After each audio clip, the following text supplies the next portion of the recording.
For us to finish the series in style with a 1 ounce gold proof seemed like a potentially interesting thing to explore. So we had a big and ah about it.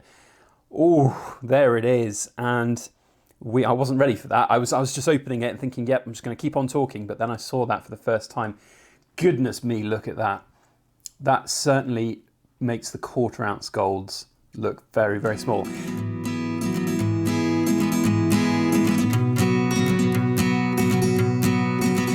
Hello everybody, Backyard Bullion here, and a very warm welcome to you all joining me for this week's edition of In Focus Friday, the show where we take a good close look at cool things made of silver or gold. And this week we have a doozy for you. It is the Queen's Beast 1 ounce gold proof. This is the Bullion version that came out all the way back in 2017. But for the first time, Mrs. Backyard Bullion and I have decided to push the boat out and go for a 1 ounce gold proof from the Royal Mint. This is the first and only 1 ounce gold proof that we're going to be getting in this series. It's the final proof in the series. It came out earlier this week from the Royal Mint, and we ummed and ahed about it for about half an hour before we decided to actually pull the trigger. It was no little decision, let me tell you, at a high price of £2,370 for a 1 ounce gold coin. We decided though that this represents a potential for good growth over time. When you look at it compared with the Bullion version of the Griffin, this seemed like a pretty tidy bet. Also seemed like a really fitting way to end the series. So lots of really interesting insights for us to share with you here on this video, as well as a full review and look, for the first time in fact, I haven't opened this box yet, of this 1 ounce gold Queen's Beast Griffin. Hopefully quality wise it's okay and there aren't any massive dents, scratches or gouges in the coin when we open it up. I do want to point out again though, this is our own money that we've spent on this. We've not been sent it by the Royal Mint, we're not being sponsored by the Royal Mint. This is very much just us sharing with all of you our customer experiences from the Royal Mint when purchasing this coin. So hope you guys enjoy it. If you do, put a thumbs up on it and share it around on social media, and subscribe to our channel if you want to see videos like this in the future. So whilst I get everything out of the box, I want to talk about why we decided to spring for this one in 1 ounce gold proof as opposed to just sticking with the 1/4 ounce gold proofs. We do have the 1/4 ounce gold proof on the way as well. We actually placed that order first thing as soon as that it went live from the Royal Mint. Those tend to sell quite quickly, and they were sold out by the day's end, limited to 1 per household as well. And after we placed the order, I was thinking to myself, and Mrs. Backyard Bullion was as well, this is the last one, and it's the Griffin. The Griffin was just so popular and has grown so much with its aesthetics, its aesthetic appeal, its general collectability, and of course premiums on the Bullion versions over this last couple of years. It's the most popular design by a lot. In my opinion, it's the most attractive design of the lot as well. So for it to finish the series in style, as it were, and for us to finish the series in style with a 1 ounce gold proof seemed like a potentially interesting thing to explore. So we had a big and ah about it. Oh, there it is. And I wasn't ready for that. I was just opening it and thinking, yep, I'm just going to keep on talking. But then I saw that for the first time. Goodness me, look at that. That certainly makes the 1/4 ounce golds look very, very small. So as I was saying, the point is though that we felt that with the very low mintage of, I think it's about 500, I think there was a little bit more, yeah, so 545 as a maximum coin mintage, but 500 in this limited presentation. Now that was a pretty low mintage, all things told. Now, you know, this is a risky style investment, and there's going to be a lot of people out there who will say that buying, you know, an ounce of gold at £2,370 is not a smart thing to do. But with all due respect, I think this is very much one of those, if it does well, it's going to do very well type investments. I can't see it not holding value over time, and if, you know, we have to hold it for 20 years for the price of gold to catch up, then so be it. That's the way that we've looked at things all the way through our kind of collection of kind of gold and silver along the way, and that's how I think we're going to be looking at this particular coin. Goodness me though, it looks pretty. I have to say, it really does look pretty. So just a complete session of review of this particular set. As always with the Royal Mint products these days, you get this gloss finish presentation box with a sort of little magnetic base, although this one does seem to be, no, it was maybe just the wrong angle. So there we go, the magnetic base there. Well, it does fall down though. when you pick it up. But when it's stood still, it stays there.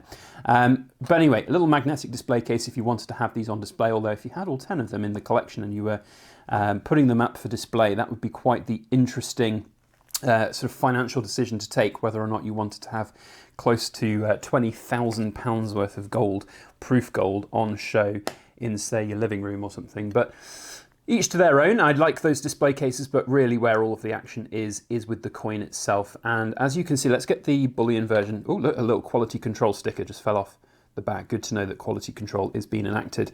By the way, this is the first time I'm looking at the coin nice up close and personal. So if you guys do spot something that you think is not quite right with it, of course, we are still within the window of kind of returning it to the Royal Mint. It's completely sold out now on the Royal Mint website, so I'm not entirely sure how we would get a replacement if that was the case, but never mind. So I can't see anything on this side. We'll have a close look in a moment and concentrate on that. But here are the two side by side. And yes, boy oh boy, I am going to say that the proof version just looks incredible. I have said time and time again with Royal Mint products that they should bring out frosted products, and the Perth Mint does it. Lots of other mints do it all around the world as well, and they look incredible. And the proof coins do seem to attract these proof finishes from the Royal Mint, and I do think they absolutely set the world on fire. They are brilliant. I just look at the kind of light that plays off the frosted finish on the Griffin. It looks gorgeous. It looks beautiful. Oh, the design on this Griffin is sublime, as you can see. Now, one of the big things, let's just check the other side of the Queen's head here, see if there's any. I can't see any major dings and scratches. There's a few little marks on the capsules, which you guys might be seeing. There's sort of a larger mark here on the capsule, but that's fine. A capsule that's dinged and scratched, I don't mind. A capsule that's dinged and scratched is doing its job, in my opinion. So, yeah, not too worried about that. Looks good to me, looks good to my eyes. Reeded edge there, you can see it's a good thick 1 ounce gold coin. This really is, 1 ounce of beautiful, beautiful gold from the Royal Mint here. Griffin of Edward III, 2021. That's going to annoy me though, like the fact that the Griffin Proof and Griffin Bullion came out very different time schedules, very different years, is always going to be a little bit of a misnomer for a lot of people, or a bit of a misunderstanding of why that happened. Now, from what I gather and what I understand, essentially the bullion department and the proof department, the sort of commemorative department, they are completely separate departments. And the Griffin, I mean, they couldn't really have known right at the start, but the Griffin is by far and away the most popular. It's the one that's achieved the most premium growth. It's the one that's the most popular design, in my opinion, the most aesthetic design as well.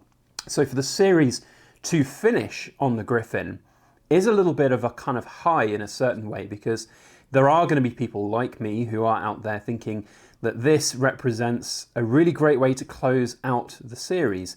And to have a 1 ounce gold version of this to crown that series for us is, I think, it is literally the gem in the top of the crown for us. We're really, really happy with this. Although Mrs. Backyard Bullion hasn't seen it yet. When she gets home from work today, I suspect that she will be very impressed with this coin, especially when we put it next to a 1/4 ounce gold proof and show her the difference. Gosh, I mean, it is staggering actually, just how much more incredibly awesome this coin looks compared with a 1/4 ounce size. There is definitely something to be said about that.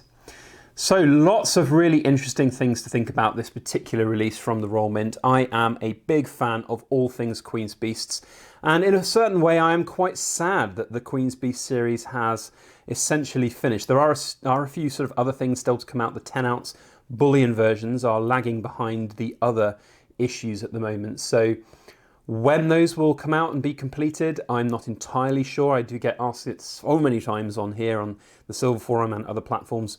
I honestly don't know, and even if I did know, I probably wouldn't be able to tell you, because it would mean that the Royal Mint have told me ahead of time, and that's not necessarily allowed for me to share it. So lots of really interesting things at play here.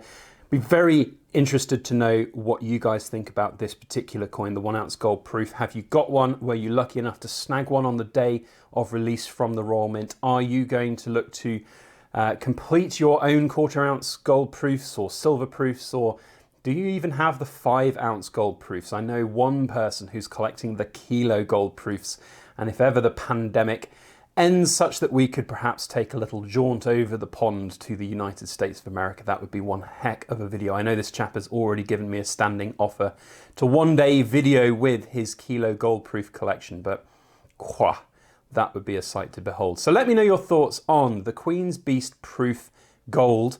I think it looks stunning. I'm really happy with this, actually. I'm happy, first of all, that the quality seems to be good. I can't see any major issues on here at all.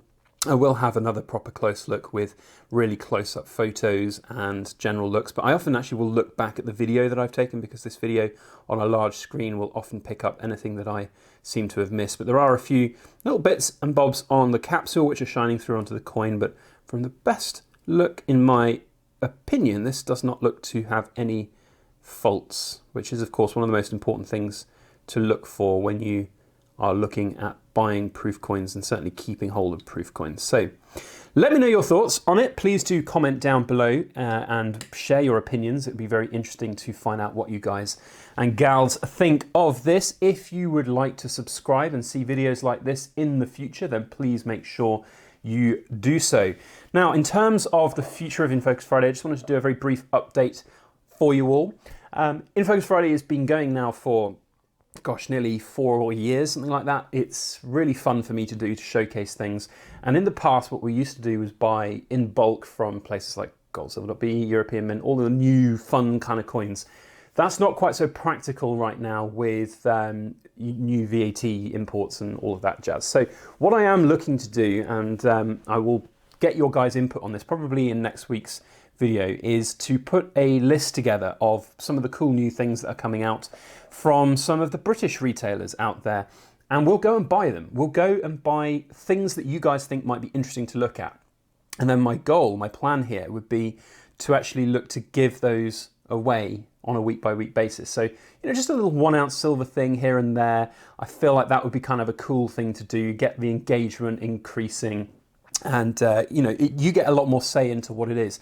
So I'm exploring that. I'm looking at the various different dealers out there that have different cool things, the different coin sellers. If you are a dealer or a coin seller and you want to look to get in touch with us about that, that would be really interesting to hear from you, by which we can, showcase the coin, but also point people your direction. There's a whole host of different options that we are looking for here, and I think it would be kind of a cool plan to do. So let me know if you are a dealer and you want to get in touch. My email is all the way down in the description below. And let me know if you're a viewer, if you've got any hot coins that you want to see showcased here on the channel, if you want to see anything that we have not talked about yet, and just let me know down in the comments, point me in the direction if you think there's something that you would like to see that we would like to showcase for you here on the channel. Otherwise, that is it from me here today. I wish you all a very happy weekend ahead. As always, please make sure that you like, share, comment, and subscribe for more.